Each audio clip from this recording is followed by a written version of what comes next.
Қазақстан мен Өзбекстан Ауғанстан арқылы өтетін транзиттік дәліз жобаларын дамытуға мүдделі. Әлемдегі геосаяси ахуал бұл істі барынша ширатуға итермелеп отыр.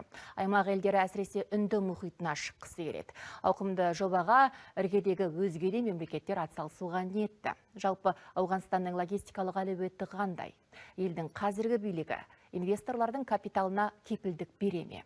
Бұл сұрақтың жауабына тілшіміз Дулат Нұркин үңіліп көрді.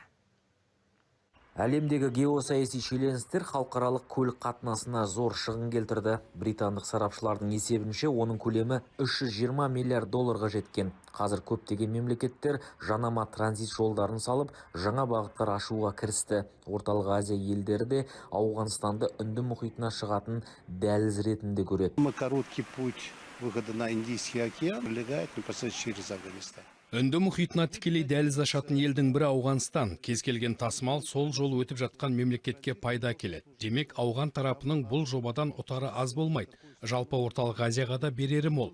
Өзара тауар айналымы артып, жүктерді жеткізу уақыты біршама азаяды. Тасымал құнына да едәуір әсер етеді. Орталық Азия елдері Ауғанстан, Пәкістан және Парсы шығанағы мемлекеттермен алыс-берісті арттыруды көздейді. Тәліптер шетел инвесторларының ауқымды жобаларға қаржы құюын қуаттайды, тіпті капиталдың қауіпсіздігіне кепілдік беріп отыр.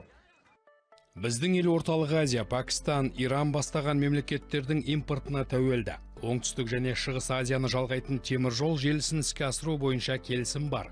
Бұл Ауған халқының арманы еді. Байланыс кезінде болған, бірақ үзілген. Сондай-ақ Қазақстан елдегі солтүстік пен оңтүстікті жалғайтын дәлізді қалпына келтіргісі келеді. Бұл бастаманы да қолдаймыз.